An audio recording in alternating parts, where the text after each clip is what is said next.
You are listening to the African Campfire Stories podcast. The African Campfire Stories podcast is a podcast program that is dedicated to the telling of African history stories and events. Welcome.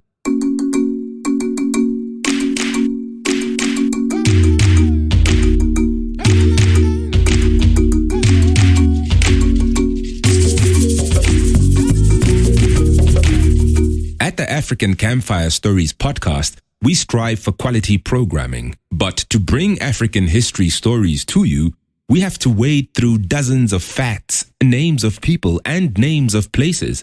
Therefore, should you pick up anything we might get wrong, please leave us a comment on our website, www.africancampfirestories.com. You can also leave a comment on our social media pages. On Twitter, African Campfire Stories. On Facebook, African Campfire Stories. On Instagram, African Campfire Stories. Your contribution will help us keep us honest, and it will go a long way in making this podcast a success. Also, to create this podcast, we use source materials from historians, academics, and other writers. We therefore would like to take this opportunity to thank all the men and women who write about African history.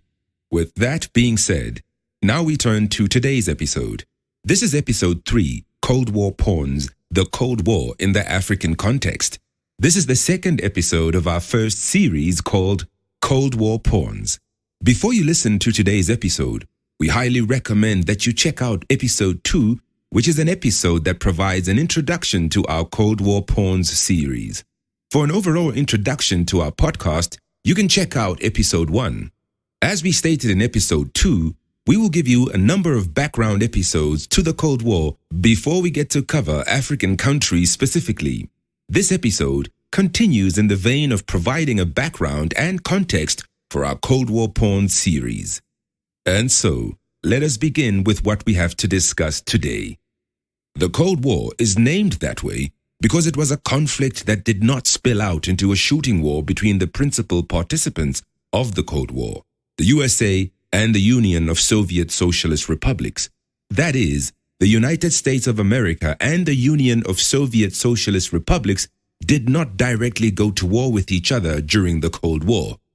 But don't let that fool you. The Cold War has had a significant impact and consequences on history that have been far-reaching.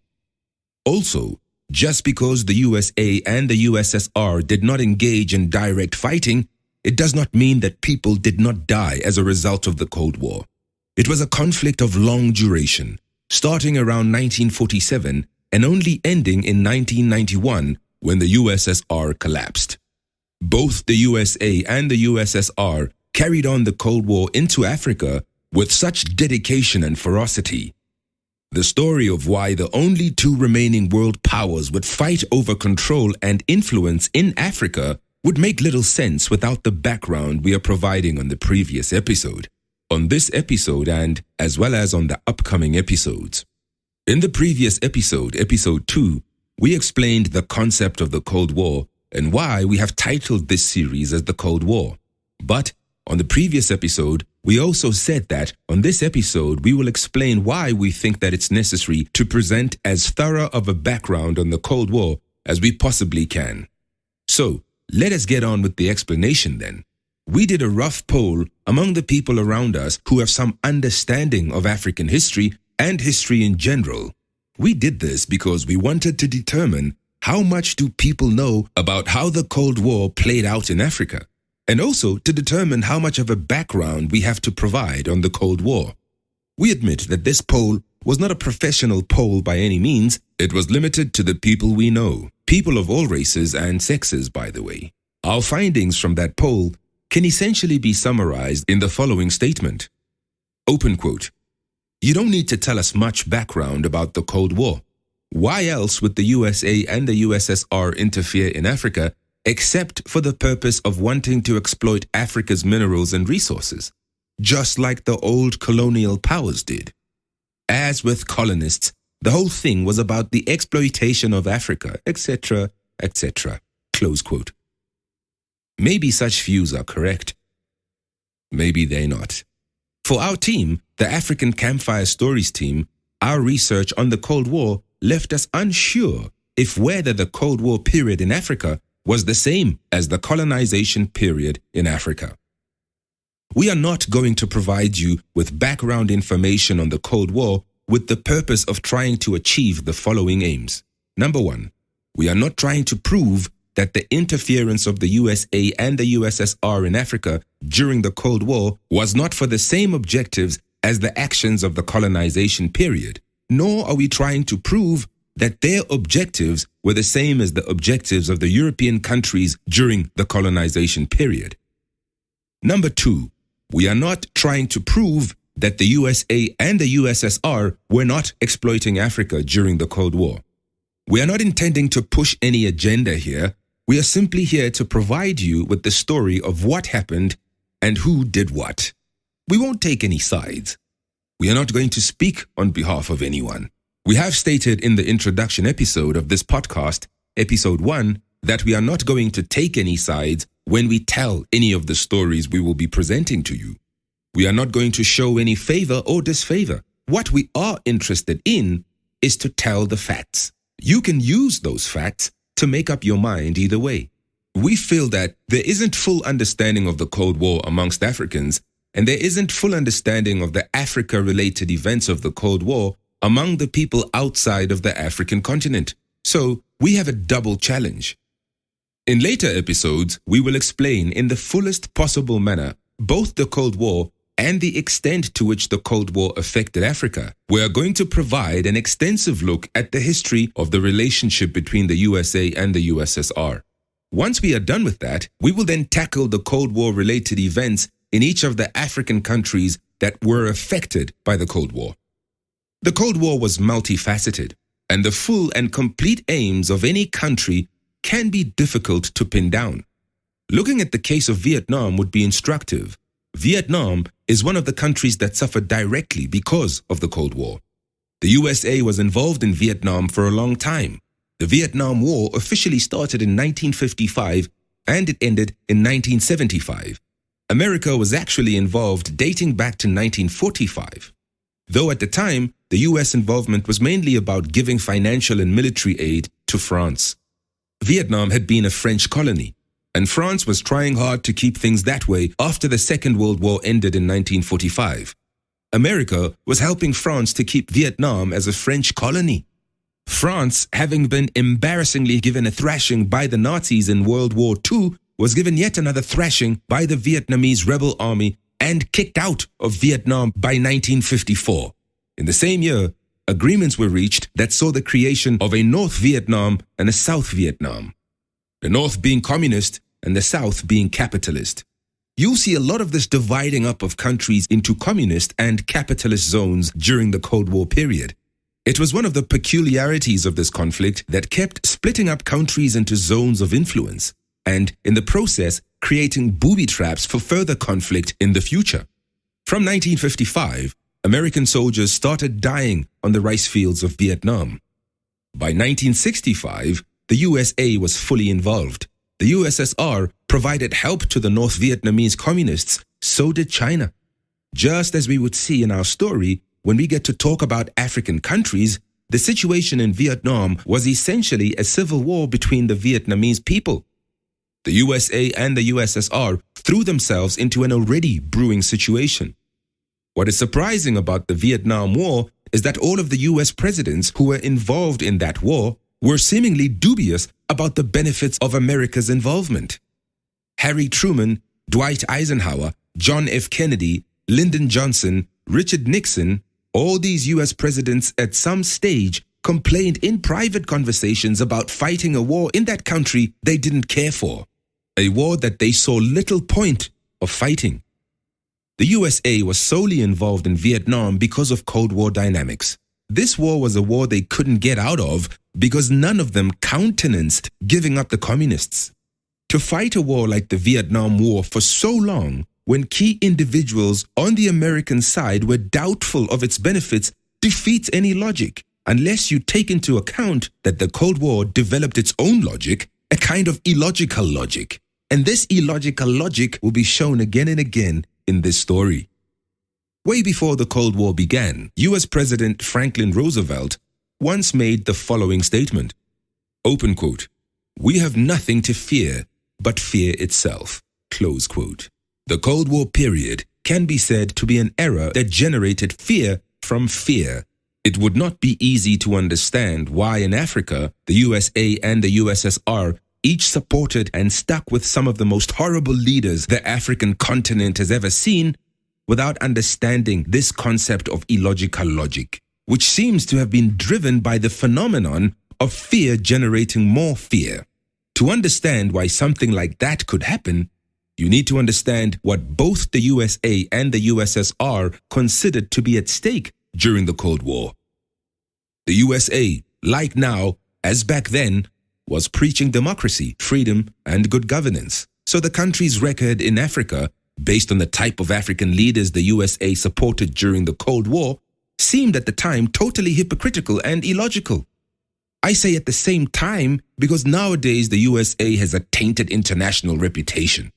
The leaders and governments that both the USA and the USSR supported in Africa ruined both these countries' reputations in the eyes of the world. They supported incompetent leaders in Africa, some of whom were genocidal, leaders who murdered their own people, leaders who stole money from their own people. Yet the USA and the USSR looked the other way. So long as these African leaders and governments would side with them in the Cold War, all else was okay. It is also questionable whether supporting those African leaders was sometimes in the best interest of the USA and the USSR. That is the illogical logic of the Cold War. The USSR and the USA had defeated the Nazis during World War II, the USA mostly providing the materials and the money for fighting the war, the USSR providing mostly the soldiers. So thus, at the end of the Second World War, they were both loved and admired the world over. Yet, they squandered this hard-earned status of world heroes.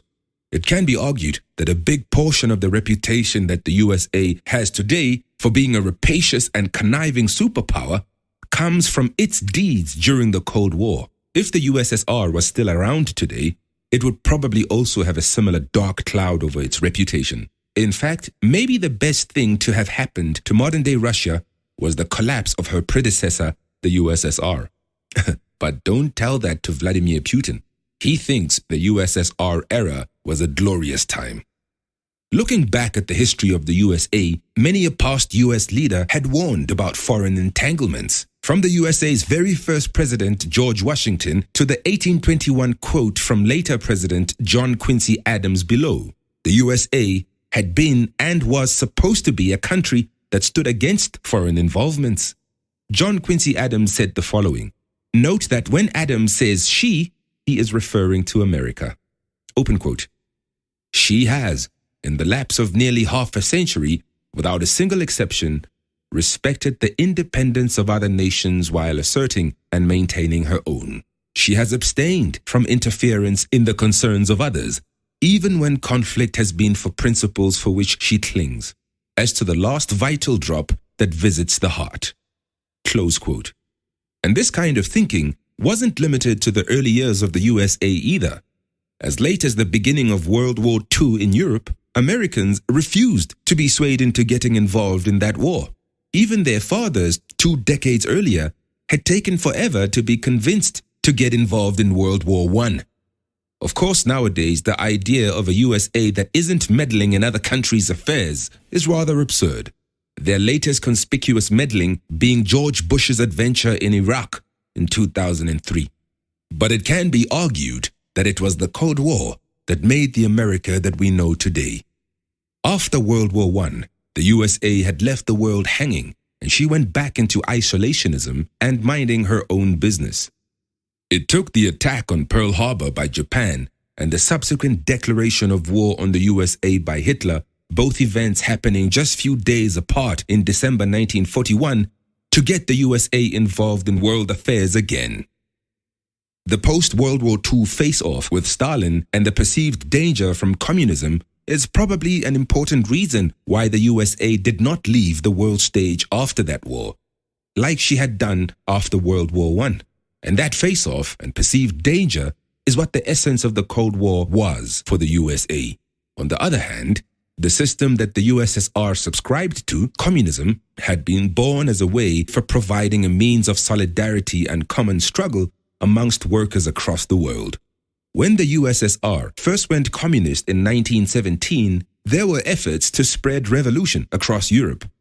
However, it should be noted that later on, due to circumstances and challenges at the time, the USSR had to adopt an approach they called socialism in one country. According to this thinking, the USSR would take a pause from propagating world revolution and focus on developing communism only in the USSR. Joseph Stalin also made a show of disbanding Comintern during World War II. The Comintern, which was short for Communist International, was an organization created by the USSR to spread revolution all over the world. Some historians, however, believe that the USSR never ever stopped propagating world revolution, that the publicized breaks from pushing for world revolution were just propaganda stunts. The Cold War came to Africa as the colonial powers that had been occupying Africa for a long time were packing up and leaving. So, why would the USA and the USSR, who had not been associated with the age of African colonization, come running to Africa as the likes of Britain, France, Belgium, and Portugal were closing shop? Why was winning over Africa so important for the two world powers? To have an answer for that question, you need to understand that the Cold War was like a marathon. It's a marathon that began around 1947 and ended with the collapse of the USSR in 1991. Africa was a crucial lap in that marathon. Neither of the superpowers wanted to lose the African lap of that marathon. In 1947, US President Harry Truman introduced what was later called the Truman Doctrine. Truman told the US Congress that America had to help all countries that were facing intervention from the USSR. Truman's doctrine was based on a government paper that his advisors had written for him. In that paper, his advisors told him that the USSR understood only strength and force. Thus, the only way to deal with the USSR was through the application of force and the showing of strength. If Truman didn't believe what this paper was telling him, the cases of Turkey and Greece concentrated his mind wonderfully. In Turkey, soon after World War II, the USSR had demanded access to the Turkish Straits, which would allow the USSR access to the Mediterranean Sea. Turkey had refused. In Greece, there was a civil war between the communists and the monarchists. Monarchists are basically people who would like to see a king or a queen running a country. It looked as if the communists were about to win and thus take over power in Greece. It should be said, however, that when it came to Greece, Stalin had kept to his promise to the Americans of not supporting the Greek communists. He had not helped the Greek communists in their first fight against the Greek monarchists. This point is an important point to note, because, as we will see in later episodes, Stalin will become notorious for not keeping to his word. But it was already too late. Truman was by this time seeing Stalin's dirty finger in every pie. And this was made worse by Stalin's action in Eastern Europe. We will discuss these actions in detail in later episodes of the Cold War Pawns series. After President Harry Truman, Dwight Eisenhower took the mantle of American president. At a news conference in 1954, Eisenhower explained why the USA had to intervene in Vietnam. He used what later would be called the domino theory to explain his reasoning. This is what he said, open quotes. Finally, you have broader considerations that might follow what you would call the falling domino principle. You have a row of dominoes set up, you knock over the first one, and what will happen to the last one is the certainty that it will go over very quickly. So, you could have a beginning of a disintegration that would have the most profound influence. Close quote. Simply put, this means that if you allow one country to go communist, then the rest of the countries in that region might follow. It thus means that you must intervene everywhere where communism shows its face. But if the USA had a Cold War statement of intent in the form of the Truman Doctrine and domino theory, the USSR would not be outdone. The leader of the USSR, Leonid Brezhnev, also outlined his own doctrine in 1968. Open quote. When forces that are hostile to socialism try to turn the development of some socialist country towards capitalism, it becomes not only a problem of the country concerned, but a common problem and concern of all socialist countries. Close quote. That is the logic of the Cold War. For every war in one direction, there was going to be an opposing action. This so-called Brezhnev doctrine was promulgated to justify the USSR's intervention in Czechoslovakia early in 1968. This intervention wasn't the first, nor would it be the last. For instance, in 1956, the USSR had invaded Hungary. These invasions had to do with removing governments or movements that had shown anti-USSR tendencies and replacing them with pro-USSR governments. Sometimes these replacements were not just pro-USSR, but they were hand-picked by the USSR herself. The USA and the USSR faced off around the world before they brought the Cold War over to Africa. The formation of NATO and the Warsaw Pact are also two instructive Cold War actions. NATO is short for the North Atlantic Treaty Organization. NATO was formed in 1949 with the express purpose of containing the USSR. It was a collective defense military organization formed under the leadership of the USA, but originally consisting of 12 European and North American countries. But remember, this is the Cold War. No deed was left unanswered. So, not to be outdone, the USSR formed the Warsaw Pact in 1955. It was formed specifically after West Germany was inducted into NATO. As you will see later in the Cold War porn series, the USSR was very sensitive about Germany during the Cold War. In fact, sensitive is putting it mildly. If there is any level of concern about paranoia, that would be how the USSR felt about Germany. Extremely paranoid. The Warsaw Pact, officially called the Treaty of Friendship, Cooperation and Mutual Assistance, was basically a communist version of NATO. It consisted of the USSR and some Eastern European socialist countries. Countries that were under the full sway of the USSR, so they had little choice in the matter. In 1948, the USA formed an economic scheme worth $12 billion for European post-war recovery. The scheme was called the Marshall Plan.